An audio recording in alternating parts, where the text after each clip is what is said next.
All right, guys, welcome back to Indie Showcase Saturday, powered by The Shed. Sorry, we had to do an abort on that last game, which was Siege of Centauri, due to technical problems. I can't get it to capture properly. Don't necessarily blame the game for that. That may be a problem with my computer specifically that I've been working on sorting out. So we'll come back to that one another time. But this is the next one here.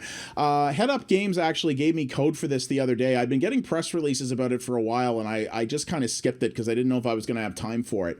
But he gave me this. Gregor, who's the amazing PR dude over there, reached out to me with this, and I decided to take a look at it. So this is Vambrace Cold Soul. It is presently out for PC, Mac, and Linux. It is coming for just about every console later. It's coming for PS4, Xbox, and Switch eventually.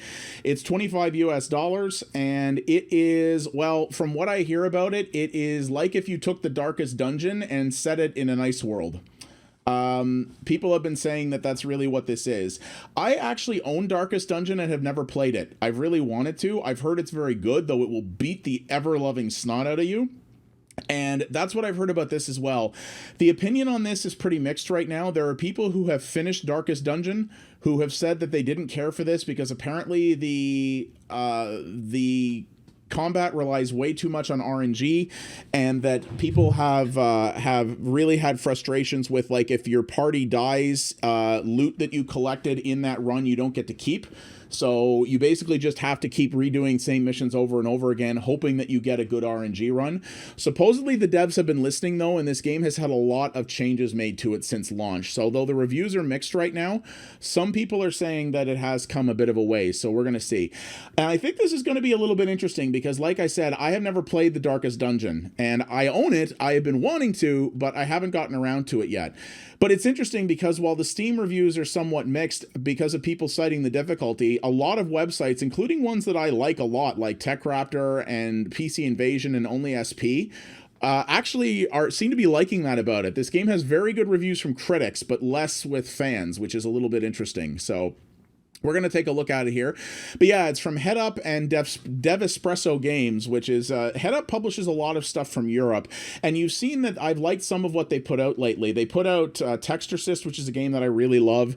And though, oh my God, you want to talk hard. Ay, ay, ay. And they put out a couple of other cool things lately. So I'm interested to see what they do with this. So give this guy a go and see what we get.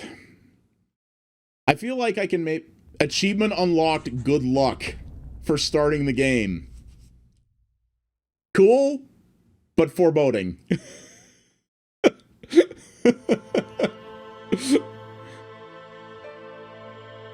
Started the game. Yeah, the game's like, bro, I hope you enjoy it, bro, because you're going to get your ass kicked. So, okay, very little in terms of options. Windowed mode and sound sliders, that's it. So this is going to run at whatever your native resolution is. It's a mostly 2D game, so I can probably forgive it for that, but I always would prefer more options than not. So like I said, people say that Darkest Dungeon is a... Oh yeah, you're right. She does have heterochromia. That is cool. People say that Darkest Dungeon is hard and this is harder. So... We'll see. I do want to play Darkest Dungeon, though, because I've heard nothing but good things about it. If you have the patience for it. Which, I don't know if I'd ever finish it, but...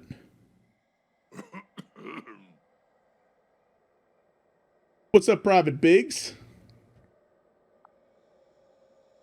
Biggs and Wedge. Get clear, Wedge. You can't do any more good back there.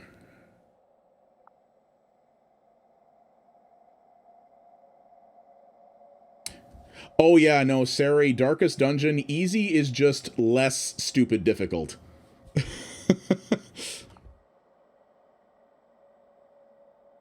But the thing I've been told about that, because it's like a lot of roguelites, right? And I like roguelikes a lot.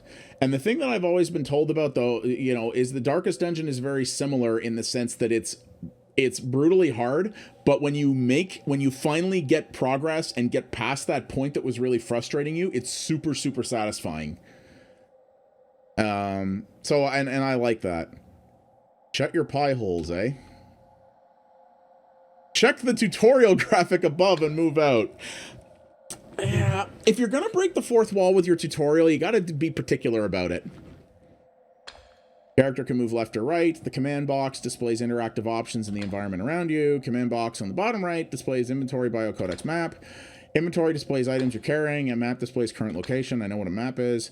Bio displays blah, blah, blah, blah, blah. Yeah, okay. Okay, this is a weird key layout. Okay, the skull icon represents Helion, the currency used to buy and sell items. Or Hellion. It's probably Hellion, not Helion. The scale icon represents capacity and indicates how much your team can carry. Ah, over encumbrance. Everyone's favorite mechanic. Each section of inventory categorizes items by same type. Most items can be sold to merchants or removed from inventory. However, quest items will remain with you. Relics represented by a diamond icon may be equipped to improve stats or upgrade skills. Some quest items may also be equipped. Okay. This is a weird key layout. This is all like I is not your inventory. V is your inventory. Learn more about team members. Press left or right to toggle between the characters in your team. Heart icon indicates health. Flame is vigor. Sword is combat. Lockpick is sleight, which represents the character's ability to scavenge. Stars indicate merchantry. Merchantry, that's an interesting word. And represents the character's ability to negotiate with merchants. The eye icon is awareness and represents an ability to spot traps. Party success is determined by the ally with the highest rating. And then the tent icon indicates Overwatch and represents the character's ability to care for the party while camping. I've also been told that, too, that you can camp in dungeons in this game, but the camp locations are random, so... Combat skills can be performed while fighting. Normal skills are your character's default abilities. Flourish skill can only be used once it has been charged with flourish points. Section displays your party's equipment. You can change the value and benefit of check the value and benefit of equipping various relics here. Use the formation button to change the arrangement of your team. This is super Darkest Dungeon. You may need to dismiss a party member to recruit new comrades. Okay. Map displays your current location. That is all.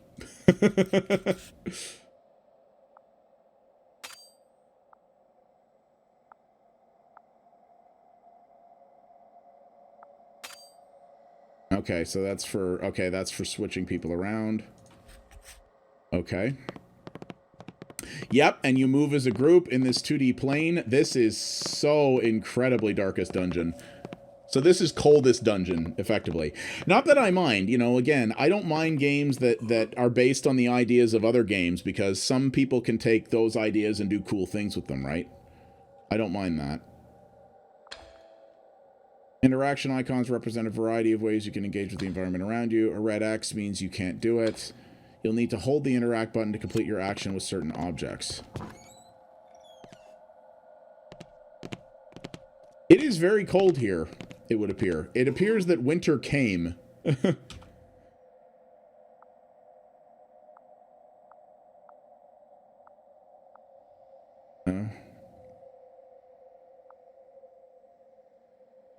Just press and hold the button indicated in the tutorial graphic. High sleight stat, yeah. Characters like this may contain loot. A high sleight will lead to better chances of finding loot. Chests will be opened by the party member with the highest sleight. Okay, so that's automatic. That's kind of nice. Scavengers with low sleight may have difficulty opening chests and will often find less loot. Okay. Toolbox. Move aside and stand aside. I'm in lockpicking. So scrap metal, wood planks, and chains.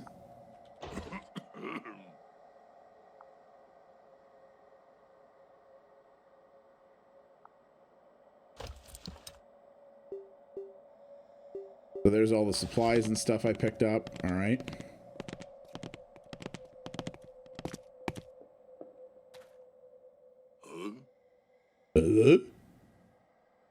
Is tank guy? We gotta go find the enemies to kill, you know?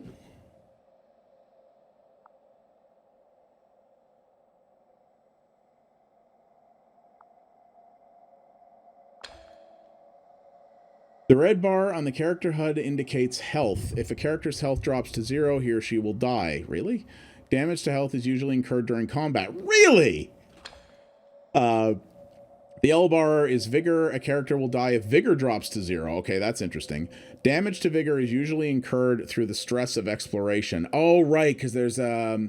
Sari, didn't Darkest Dungeon have that too? It has like a sanity mechanic, I think, right? You gain flourish points through critical action bonuses and finishing turns during combat. Accumulating enough activates your flourish, so charge up your special move. Yeah, stress. I remember that. Infrasonic totem. You spring a trap that spreads infrasonic waves, causing you a strange tension.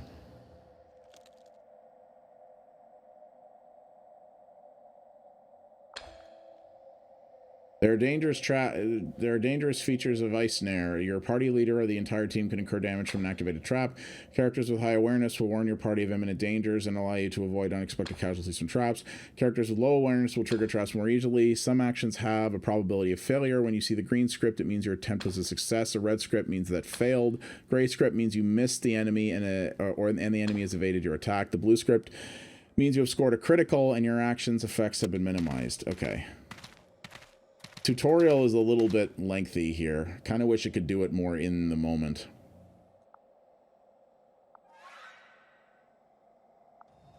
Enemies.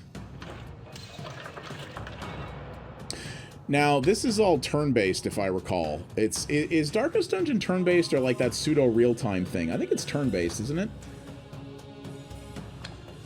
Each team has 4 slots, raising in value from the center. Your team's character HUDs have slot icons denoting their space. Bottom bar, yeah, turn order. Okay. A higher awareness gives characters an advantage in initiative. If 2 characters have the same awareness, their position in front of you, the one position in front will get initiative. Normal skills are your character's default abilities. The flourish is powerful, but needs to be charged. But yeah, that's what I thought. So you can actually plan your next move. You're not under time pressure, so that's nice. Using guard helps your characters defend themselves and at the cost of 1 vigor. It is a useful way to defend against powerful enemy flourishes. You may even get a flourish point.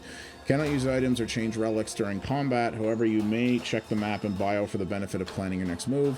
Formation allows you to rearrange your team in the heat of combat. Runaway is also a good option for avoiding combat. Okay, so we can change our order midway through if we need to, so that's cool. Free range type for every skill. Short range, long range, mid range, long range. Short range skills are only available when positioned in the first or second slot and can only... Yeah, I agree. Well, we're still in the first mission but it looks like it looks like once this gets going, I don't think there are too many of them. We're gonna see here.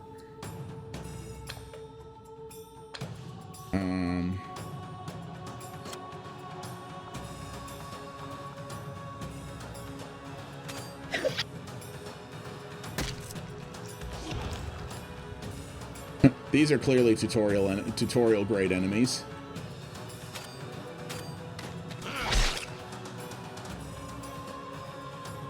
Okay, here we go. So yeah, we're kind of involved here a little bit more now.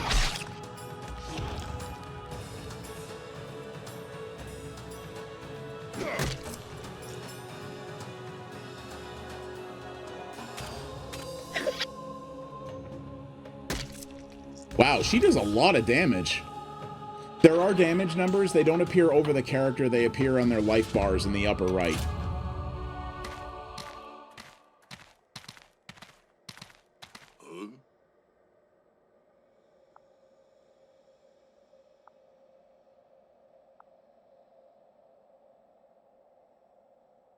Older than a witch's tit.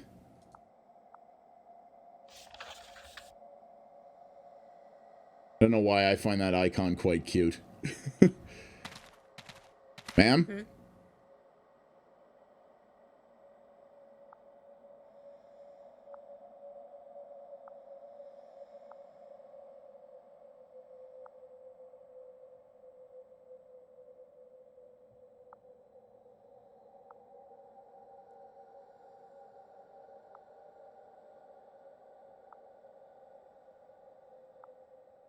Achievement unlocked, a strange visitor. Okay, I think that's the tutorial mission. I once read a so man I think would we're a have bit to better go now. below the waves to understand the true scale of an iceberg.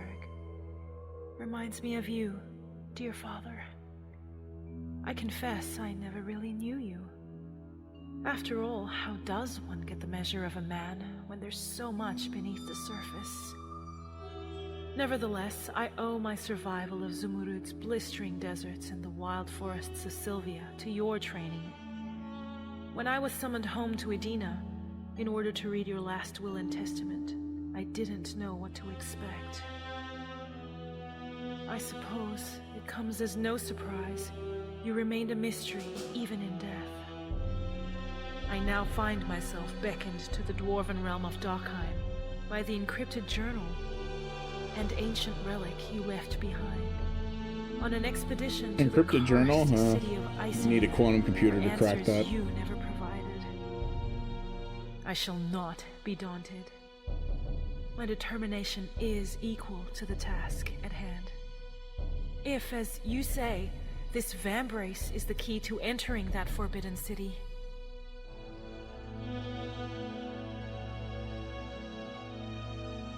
I will find what I seek. My journey has been difficult. Since the Vambrace entered my possession, I have been plagued by unsettling dreams. Vambrace kind of sounds like when a vampire gives you a bear hug. Cutting me down.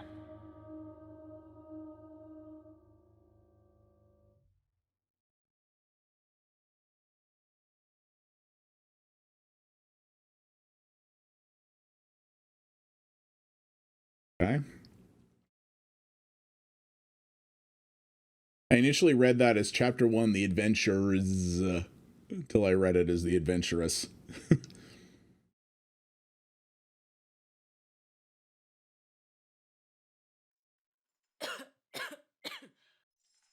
Ma'am?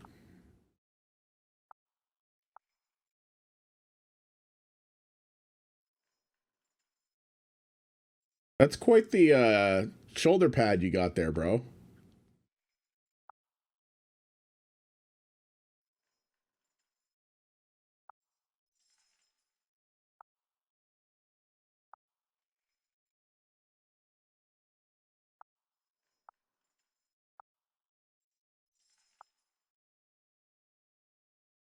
I will say there doesn't seem to be a lot of ambient noise here. Like, it's pretty much just silence in this sequence.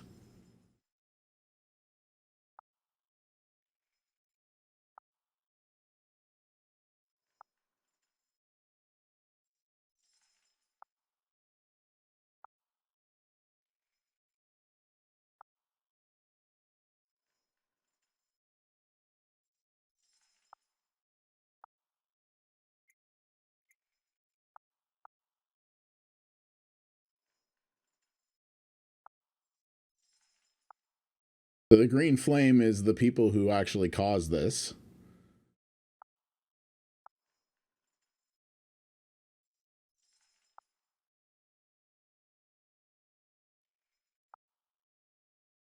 So we live underground, apparently, to avoid this sort of ice curse thing.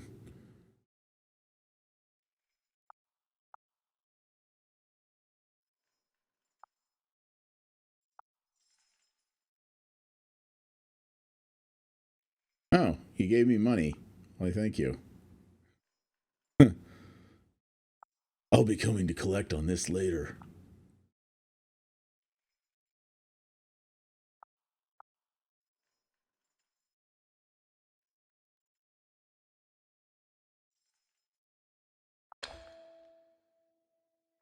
Oh, you can run while you're in town.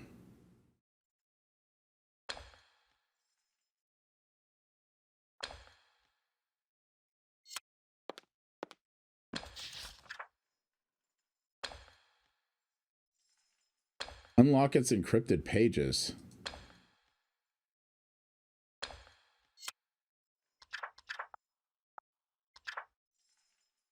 Okay, so that's just basically your journal and your objective marker. So, okay. So that's not so bad. Okay, that's weird. You go up the store or up the door and it has an up arrow, but pressing up doesn't work. You have to press E, which is the use key. Kind of strange that this game's only on PC right now. Some of these controls feel a little, like, controller optimized.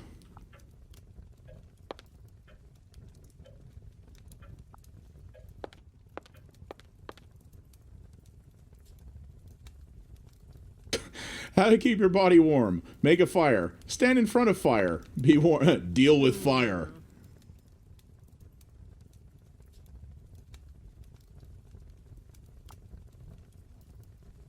Oh, she looks evil. Whoa. Hi. Boobs a-poppin'. How are you?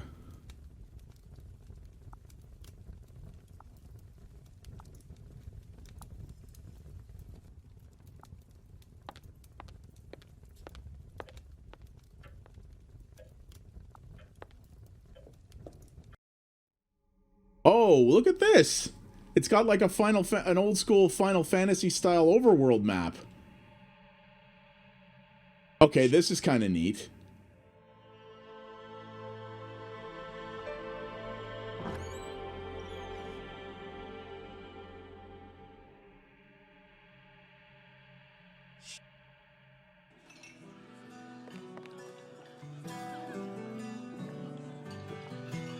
Okay, so I basically can't go in anywhere right now except my objective. Hey, OHM, thank you for the host, buddy. Appreciate it.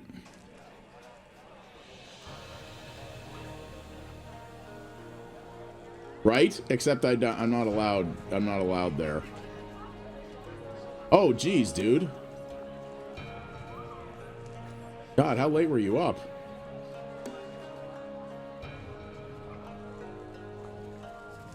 Nice. Well, that's good, man. Good to hear. This game doesn't play enough music, but at least so far, but the music it has played is pretty good. Like this song is pretty good. And I have to say, this hand-drawn art is very nice. Like, even though this game seems to be aping Darkest Dungeon in a few ways, it seems like they do know what made it cool from an audiovisual perspective and have sort of done a very good job at that.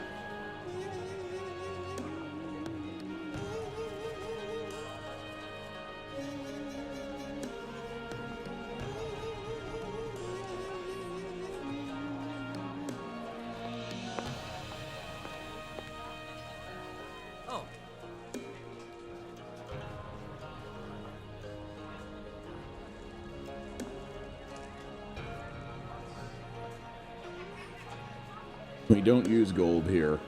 Who doesn't use gold? It's called gold standard, people. God.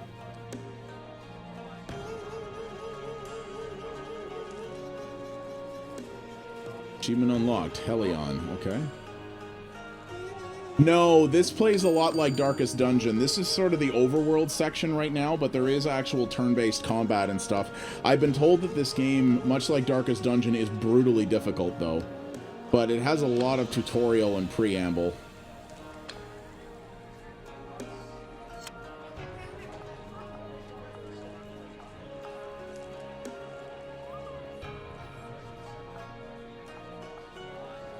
A centipede stick. Derish.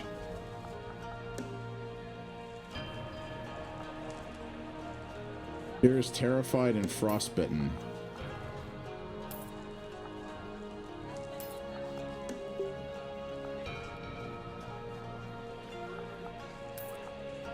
Fur vest and a fire kit. Okay. I don't know if any of that's of any use, but we'll see.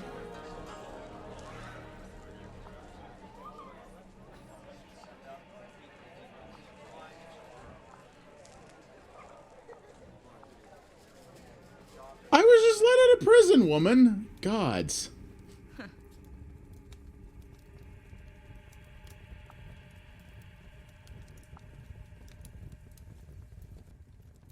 Oh, is this the Sarge lady?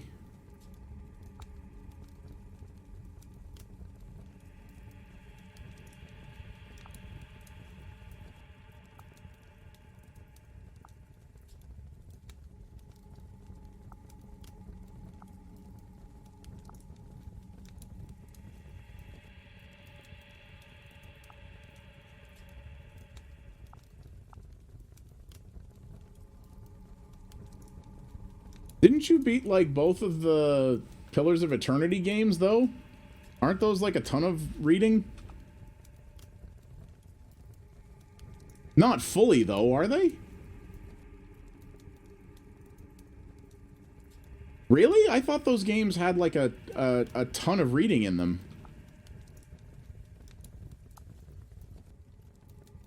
That's interesting.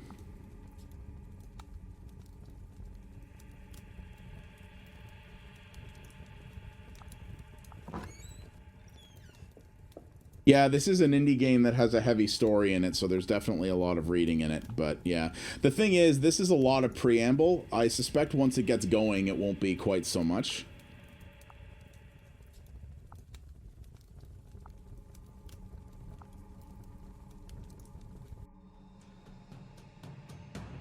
Oh, well, okay. I think looks like we have combat happening here now. Warg. Whoa, she's quite effective.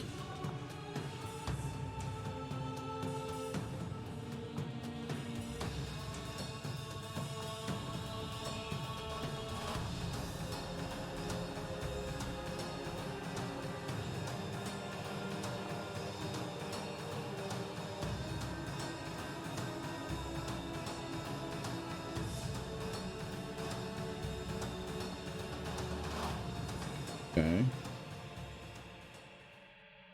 Little overworld map thing is kind of cool.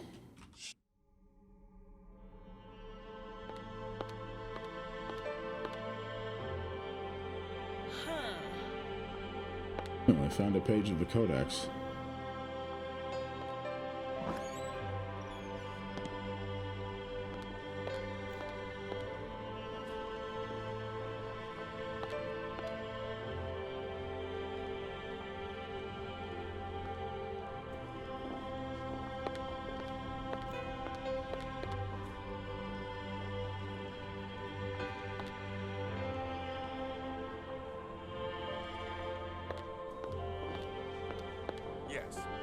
Okay, here's my mission objective.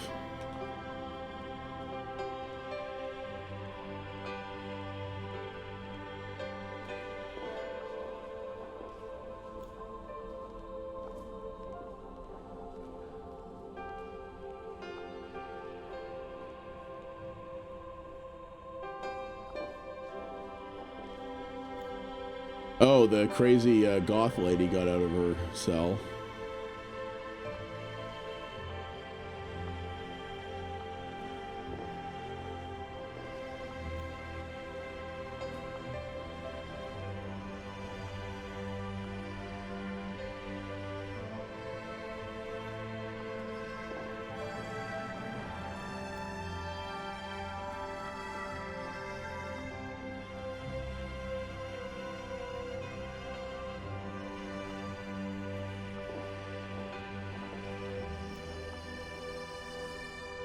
So her father gave her the relic that allowed her to pass by the Vambrace.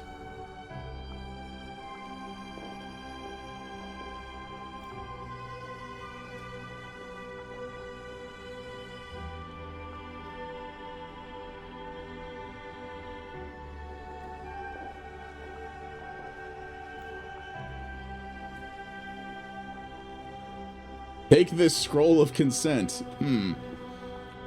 I could make inappropriate jokes about that.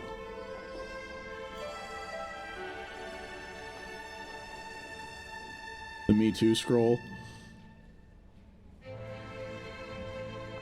So it looks like I can actually recruit my own team, because he said check the recruiting office.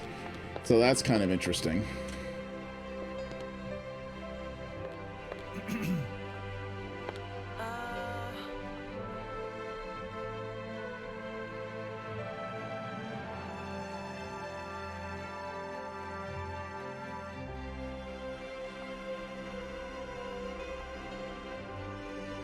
Okay, so this guy is, this guy gives out side quests.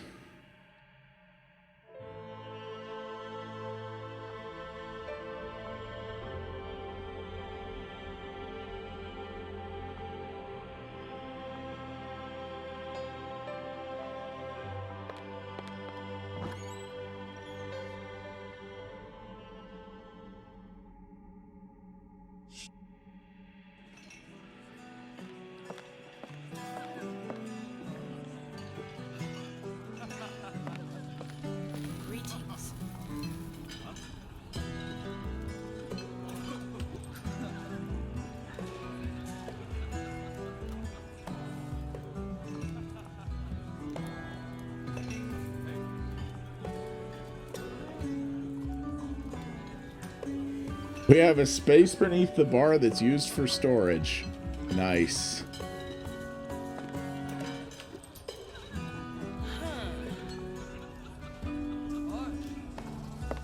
Yeah, Wolfstar? Yeah. That would be interesting. Or just get Wart like when we did Doki Doki Literature Club. Okay, though that's a creepy ass musician.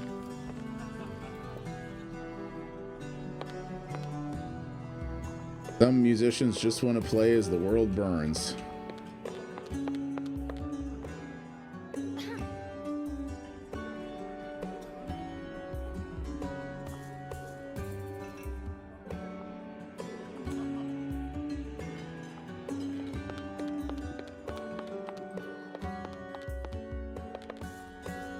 There's nowhere I can go down here.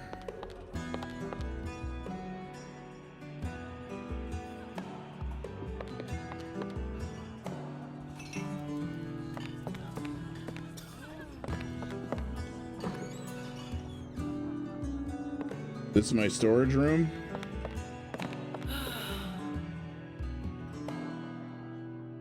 I mean, this doesn't look too bad.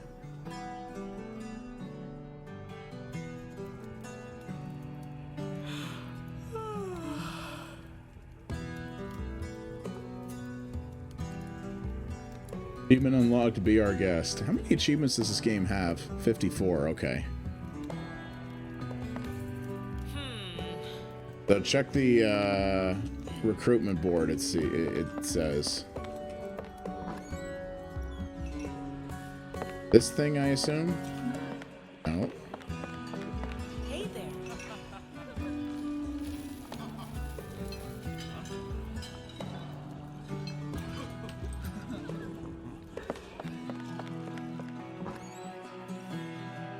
Oh, recruitment board's over here. Okay.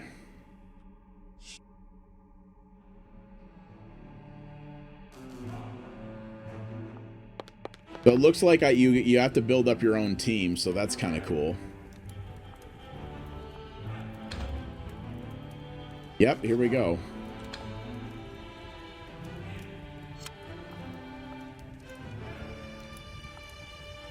Stuns enemies, great range, spreads down. The art is gorgeous. Yeah, this game is drawing a, shall we say, a lot of inspiration from Darkest Dungeon, which also did have incredible, which also had incredible artwork as well. So spreads damage. So wait, am I hiring these? How do I pay these people? Or do I have to? Because I don't seem to be... I have a full group of companions here, but I just picked them off a board. So apparently I don't have to hire them in any way.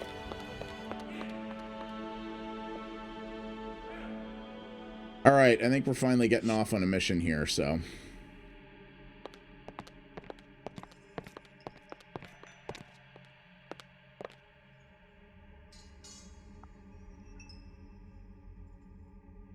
So, yeah, I don't know if that's the good order that I picked there.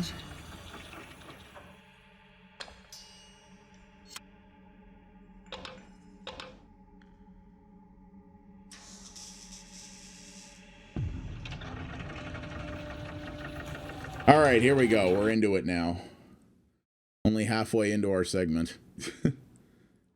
The thing is, the thing with these games, though, is that they are as much about planning and like equipping your party well and like making the best recruitments and things like that as the missions themselves. So even though we did have to spend a lot of time in the town there, it was a good way to sort of show some of the experience of this. Like, this is not just a straight up dungeon crawler. You really have to be into what this is offering in terms of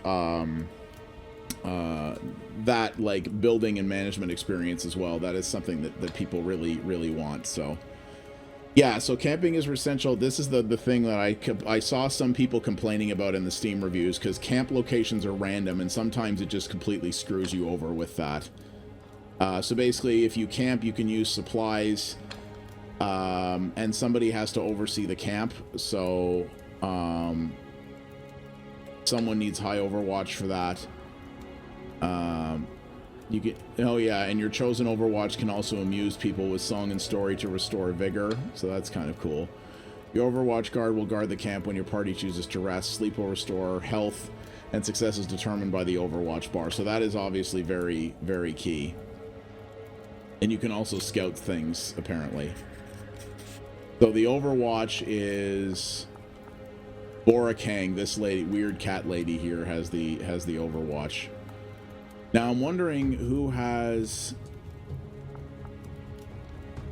kind of looking like she should probably go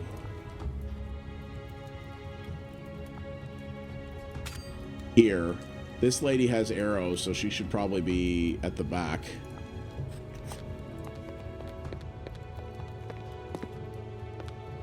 I'm gonna say.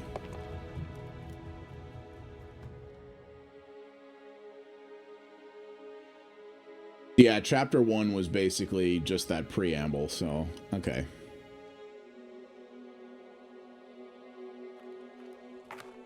You. Oh, here's Sarge. Okay, I thought we had Sarge already.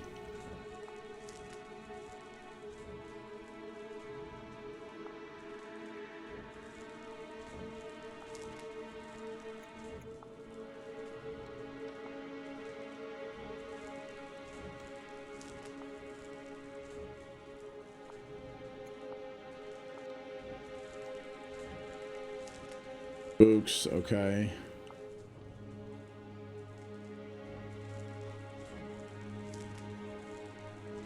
Right, the person who we need a high traps detecting stat at the front.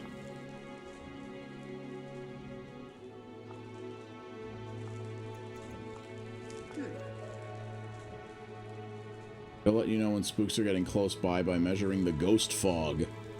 Okay.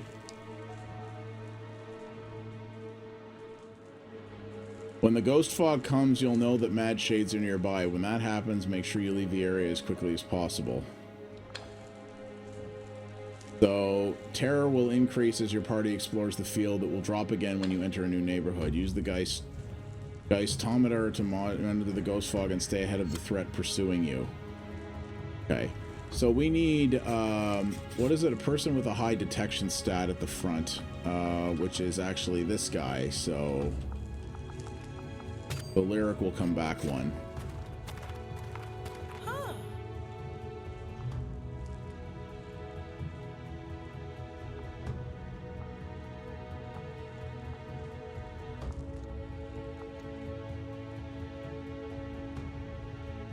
Also that, yes.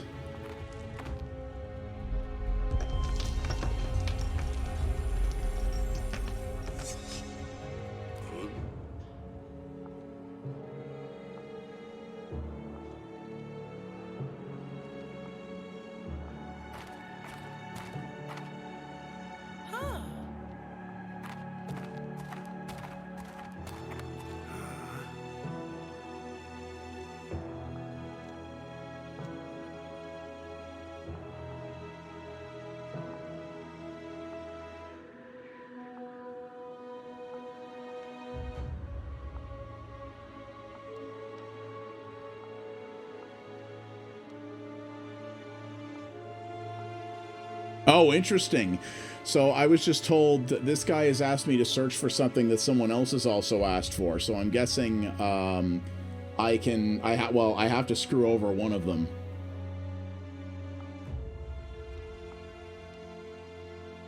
So, yeah, which will undoubtedly affect things.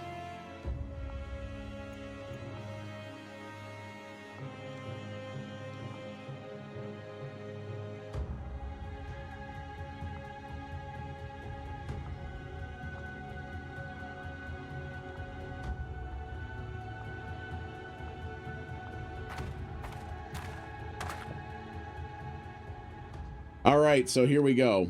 We have started. Okay, so we can retreat. You will keep your surviving allies and loot, but lose your expedition progress. Find reliable shelters between neighborhoods to craft and use items. Unfortunately, your team will be exposed and unable to rest here. So So basically, the longer you stay out, the more potential benefit it is to you, but the bigger the risk you have. So we're trying to go through this frozen city to basically look for stuff.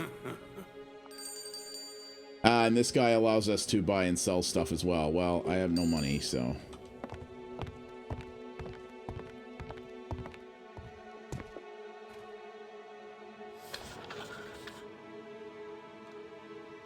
Each neighborhood has 10 street paths. You must reach the neighborhood exit to progress. So this is more neighborhoods than dungeons, it looks like, which is kind of interesting.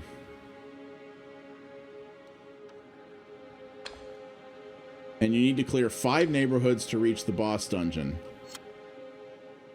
Oh boy, okay. Keep a wary eye.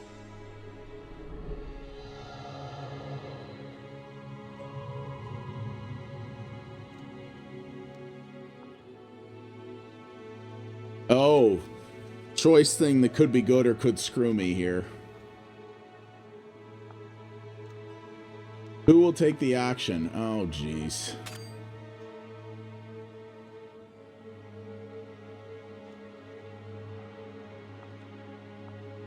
Oh, Vigor +4. Okay, well, they were already at full health, so... Alright.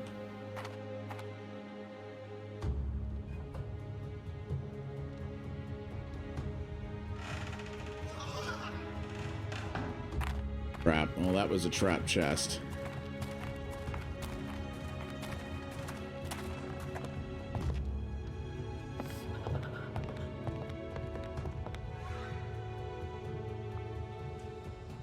Whoop, here we are. Okay. All right, here we go. We're finally into it.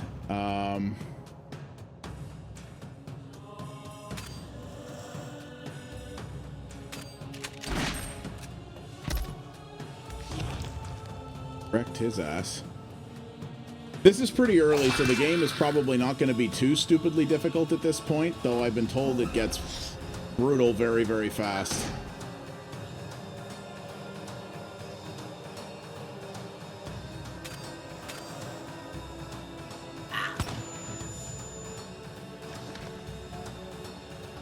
Okay, so that person's stunned. Oh, nice. She can hit all targets. Cool. Oh, that's really helpful, though that's her special ability, so...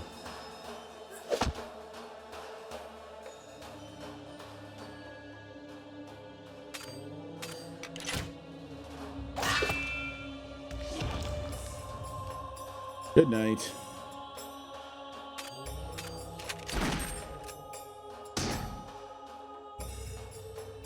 So this is, yeah, there is no doubt that this is extremely darkest dungeon, like pretty much through and through. This is dark, this is, like I said, this is basically the coldest dungeon. Not that that's a bad thing. I think it's cool that more games like Darkest Dungeon are being made now. But, so it's turn-based combat, as you can see, and as much... There is an awful lot of planning and exposition and stuff between missions, and that's the thing with this game, is as much about the planning phase and recruiting new team members, equipping your current ones, healing up, doing all of those various things to ensure that you have the best team possible before you go back out in the world. So if you're not into that, if you really just want straight combat, then you're probably not going to like this.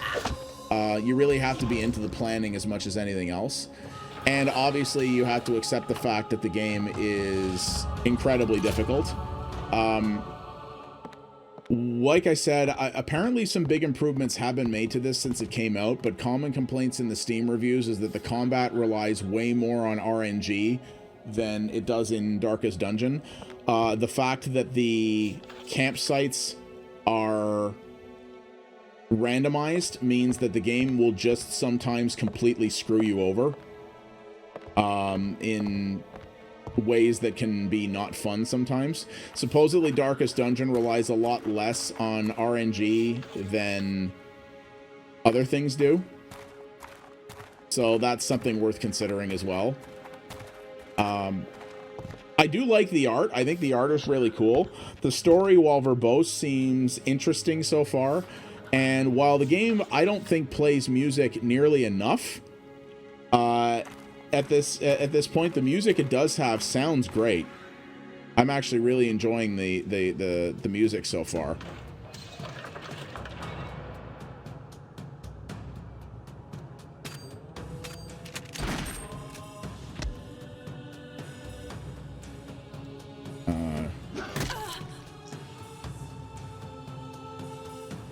You also, I know people said this as well. Okay, this girl needs to move up closer to the front in the future because she very much, even though she doesn't have as high an Overwatch skill, she's pretty useless at the back.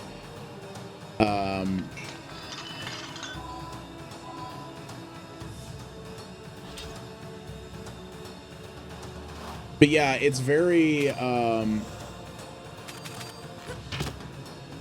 it's very strategic. It's very much about taking your time and really planning your next move.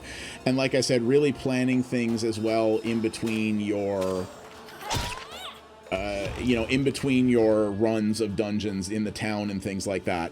Because this is a game that will punish you severely if you are too greedy. At the same time, you can do everything right and still get screwed over by RNG, which is something that can really frustrate me and that probably would frustrate a lot of other people. Especially for the fact that you can't heal unless you're camping, which I get the reason behind that. At the same time, I think it's also kind of dumb at the same time. Because, like, why I can't eat something to heal when I'm sort of standing here, I don't know. But at the same time, healing in the real world is not something that happens instantly, right? So the game is kind of making that the case. Okay, so we can camp here, actually. And the person with the most Overwatch is Bora King, or Bora Kang, so...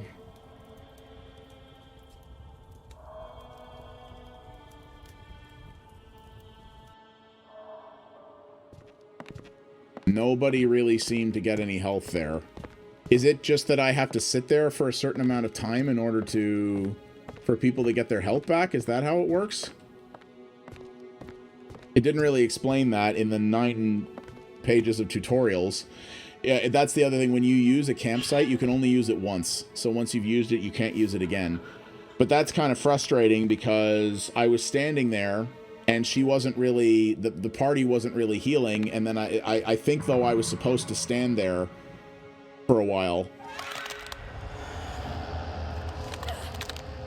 I think I was supposed to stay there for a while, but it really wasn't clear about that, even though it's tutorialized a lot.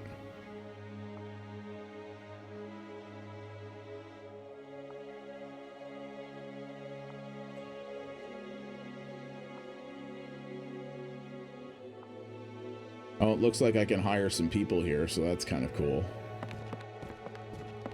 Hey, how you doing?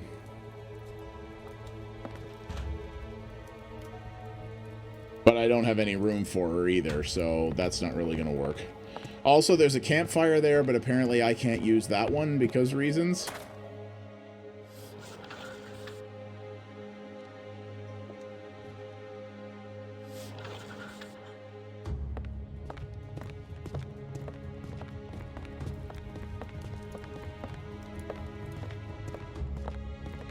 I assume if I fire the other person, I'm not going to be able to get them back again later. Stay alert.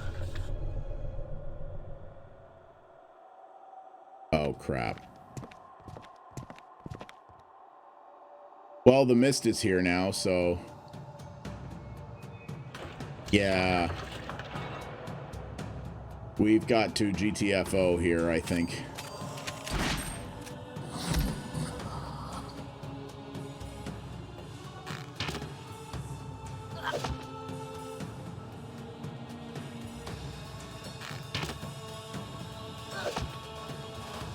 Yeah, these guys are doing a lot of damage, too.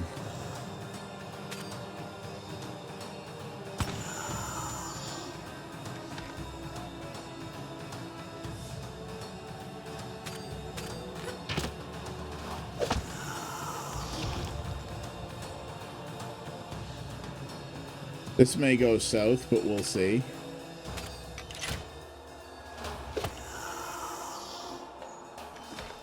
Would have helped if the game had properly told me how campsites work, but you know.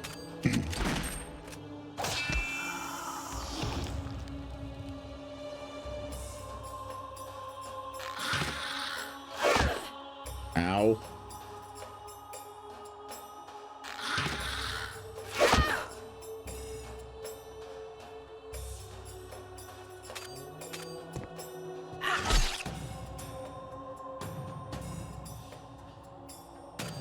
See if we can wreck both of these fools.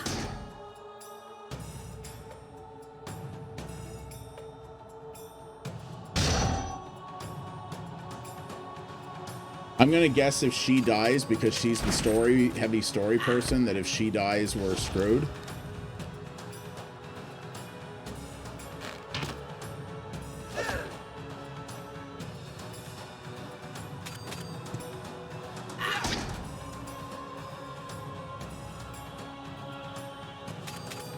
We'll see here, though.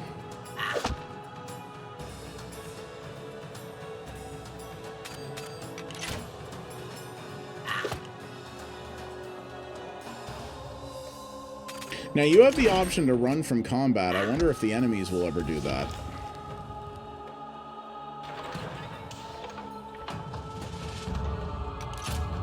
Okay, off we go. Let's get the rock out of here.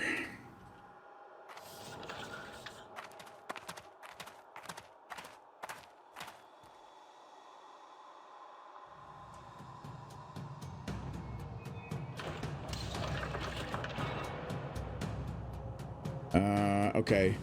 What is the run option again? That.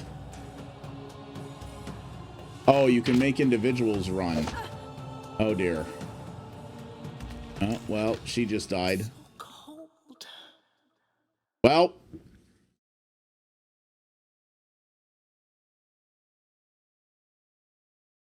GG.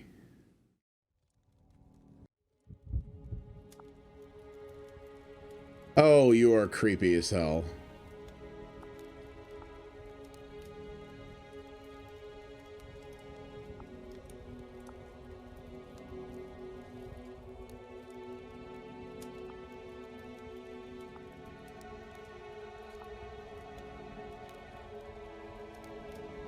So it's looking like, I don't know if this happens every time, or maybe that was kind of a supposed to lose situation.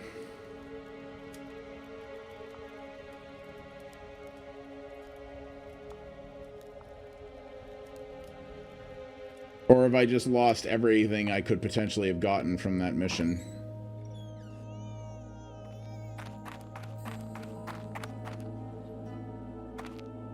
Just got a grave in the middle of this doctor's office, eh? That doesn't seem especially sanitary. Just saying. You might want to clean that up a little bit.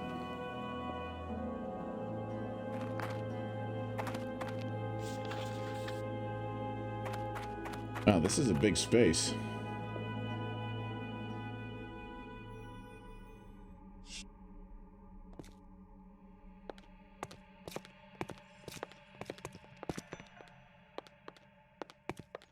Wait, it said a friend was waiting for me. We have a job to do. Okay, so this just allows you to go straight back in. So I wonder, is this something where you... Is this something where you die... I wonder, is like, is this something where, like, you... Is this something where you die and you just do the mission over again and you don't get anything for it? Or do you have to go back? Like, do you get any sustained penalty from that, I wonder? Or do you just have to go back and do the mission again and you don't get anything? Is it just like a retry? I'm curious about that. Mushroom spores. Well, you people are good at trap avoidance, aren't you? Looks like there's a lot of loot here. Maybe this is where I should have come first. Kind of looking that way.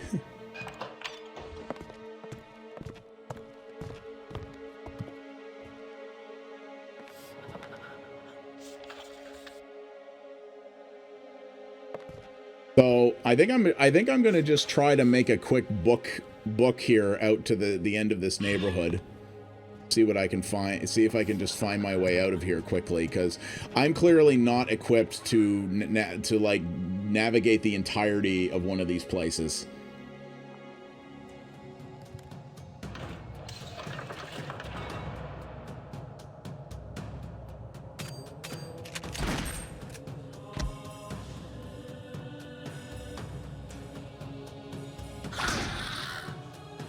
Ah, you get nothing. It rather is, yeah, I know. Yeah, it's really not pleasant looking. The art is really cool, and the music is really cool too. Like, I really don't know if the gameplay of this thing, to be honest, is going to be for me. Even taking into account the fact that people have said this game is more punishing than it should be. I just think this... I do want to play Darkest Dungeon as well, but it's entirely possible that this type of game may just not be for me. Just because I don't think I'm good and strategic enough or patient enough to be really good with these. You know, it's not a commentary that the game is bad. It's just me saying, like, yeah, certain genres are just not my jam. I do want to try Darkest Dungeon, though, because I know people who hate those kinds of games who have said that they really like Darkest Dungeon and how it did things, and that really gave that sense of accomplishment. Pride and accomplishment, if you will, when you got past something in it.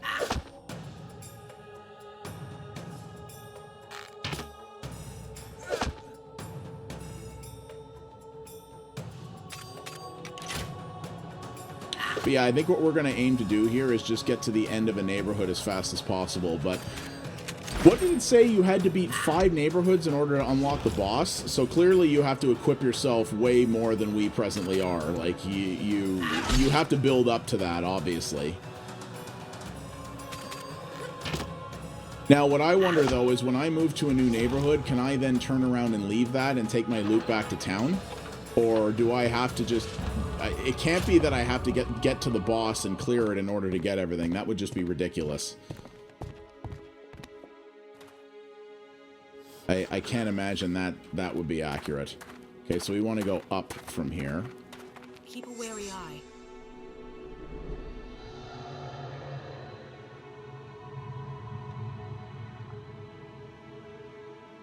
Sure, why not?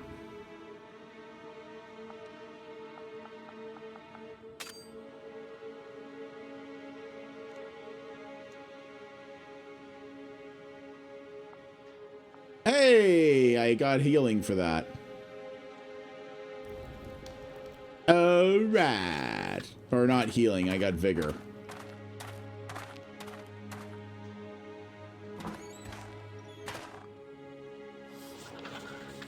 So we want to go down and then up to the next neighborhood and then go from there. Campsite, I'm going to say we probably don't need to do that right now. And that does have, I think you do have limited resources for that as well, so. So, and there are some areas, as you see, where you don't get anything like that. Oh, hi, bruh.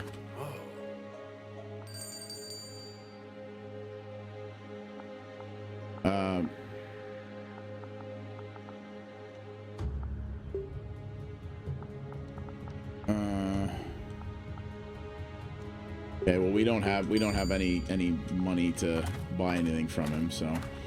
And because this is the place where the merchant is, that also means there's no enemies here, so that's cool.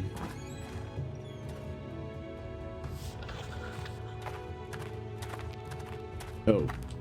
That dude had a rough night. God, I'm never drinking again. Hey, we made it through one neighborhood.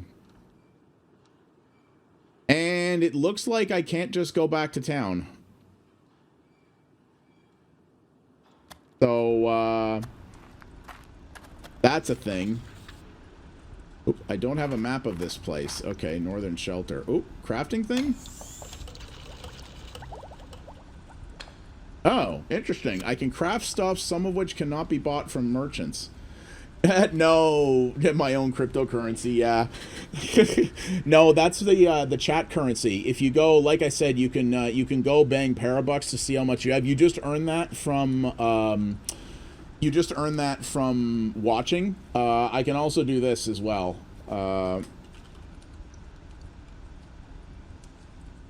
Which just, oh, okay. I just gave everybody 1,000 of them. Right, it doesn't put that in the chat. I have to update the bot to reflect that, but it doesn't do that in the chat. So, yeah. So that will, oh, I thought that whispered the total to you. Maybe not. So, yeah. People have been earning Parabucks for a long time, actually. I just never use. I never really figured out how to use them. But people really actually enjoy the, used to really enjoy the chat games and stuff like that, so I figured, okay, well, we'll put that on, and, we'll do that. 470 hours, good lord, you guys. Watching my boring ass for that long, how do you friggin' manage? So you know what? We're past our hour here, so I just want to test out the camping mechanic now and see if I put someone on Overwatch. So do I have to just sit here and wait while people heal? How does this actually work? I can talk to them. Actually, I think you're paid by the minute in Parabucks, but... Listen, when our massive cyberpunk dystopia gets here, those Parabucks will be worth real money. You just wait.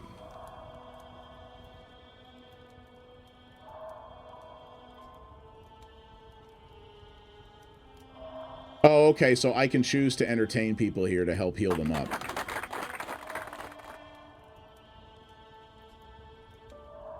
Gain vigor equal to Overwatch. Okay, there we go.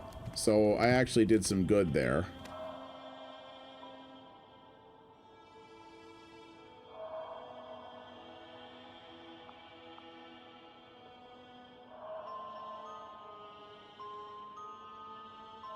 Yeah, terror basically means that in future areas we have a greater chance of having the really rough enemies getting to us.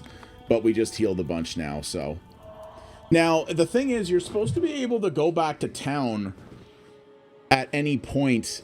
I thought it said you could return to town at any point to get your loot back, but I don't see how we can do that. I don't remember. It told me that that was the thing we could do, but I don't see how we do that. Because from the world map, I didn't see a way for us to walk back to town.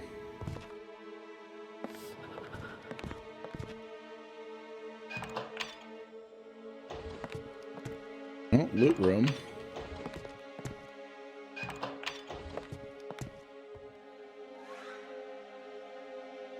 Oh. Damn mimics. Mimics are such dicks.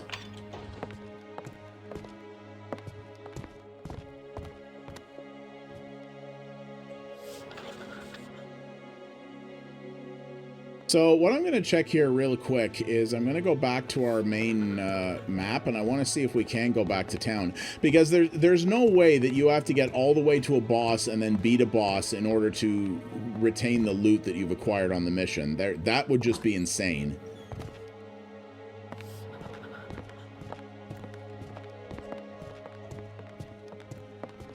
Like, there's no way.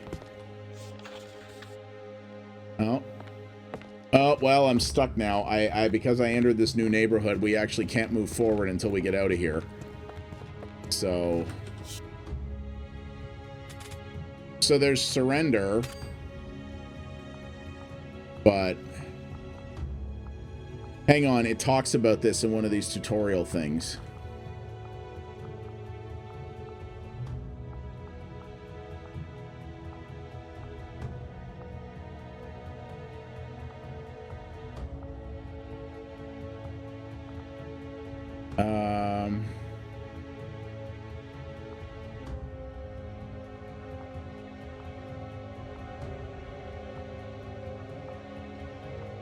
Yeah, you need to clear... Yeah, okay, you can... Oh, there it is. Okay, you're right. It is. Yeah, you can retreat at any time. You will keep your surviving allies and loot, but lose your expedition progress. In other words, in order to beat... So, in other words, we have to get through the 5 neighborhoods and the final boss to beat the mission. But if we want to be able to grind out skills and gear to make it better to do that, we can retreat, bail back to town, re-equip, and take another attempt at it. So that's the idea. So that makes a little bit more sense. No good. So, well, screw you too. So that makes more sense. Okay.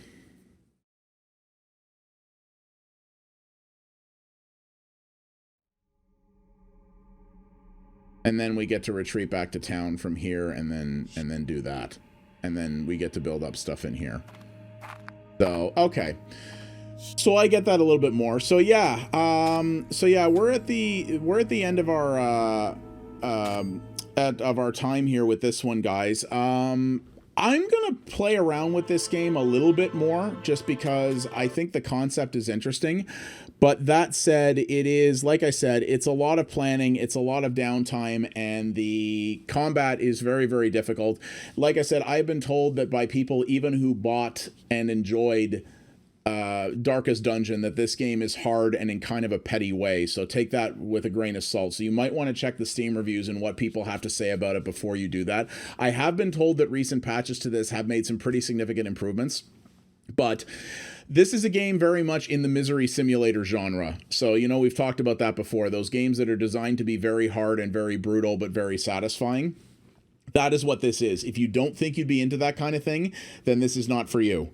If you don't think a lot of the downtime for planning is something you'd be into, this is not for you. If you're not into a lot of reading for the story, again, not for you. You might want, you know, I haven't tried Darkest Dungeon yet, though I've been meaning to, but I've been told that is kind of the gold standard for this. This is clearly based off that concept, but there's nothing wrong with that. But it's definitely a game that that is going to challenge you. It's not for everyone, but I think if you are into that, it might be worth checking out. If you're someone who's beaten Darkest Dungeon and wants another one of those, then give this a look. That might be worth a shot. So yeah, guys, that is Vambrace Cold Soul. It's $25 US. Approximately 33 Canadian. It is only on Steam right now, but it is scheduled to come to all of the major consoles later. So that is something to look into there. Definitely a cool idea. I love the art. I love when it does play music. I think the music sounds really good. The sound effects, they're kind of all right. But it's definitely interesting. But yeah, that's going to do it for this one, guys. So thank you all very much for watching. If you are watching this on YouTube, if you do want to see more things like this, please click the subscribe and the bell icon so that you can see more of what's happening. And like the video if you do enjoy it. And tell me what you thought about this in the comments. Very curious to hear what people have to say. But don't go anywhere, guys. We got 2 more games left, and they're very much different and more action-focused than, more fast action-focused than this one was. So they should be interesting. So don't go anywhere, guys. We'll be back in just a second. Indie Showcase Saturday, powered by The Shed, continues.